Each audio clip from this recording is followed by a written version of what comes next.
wata jaraba in ta duro he kan talaka wara in jan tutu wancan yaron mai mun wanki in bai amana ce dai an ci amanar Alhaji Aliyu mai Borno da Dr. Ikileme Emele. Dr. Ikileme Eleme. He mun zo Dr. Ikileme Eleme. Dr. Aliyu mai Borno. Kowace jaraba kan talaka.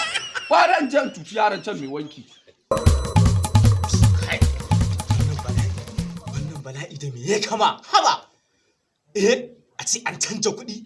To na rantsi da Allah ni ma duk wanda ya kawo mun tsohuwa wallahi ba zan karba ba. What? Ba za mu ba hukata ba. Mu ba mu san neman kuɗi ba muna da iyali. Haba wallahi ba zan karba ba. Haba wannan wankin ma dan inan mutumin nan ba shi ba.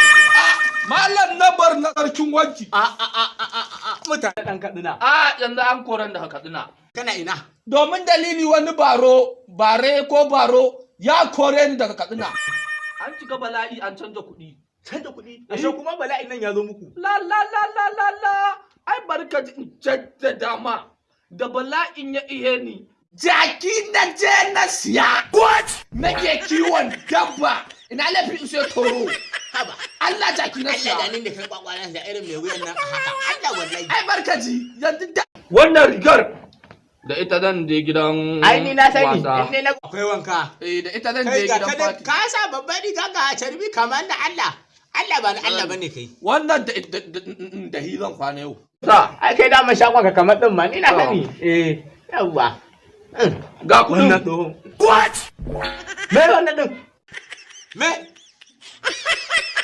Dan mahaukaciya ne ni? Kai ka sassaka ni?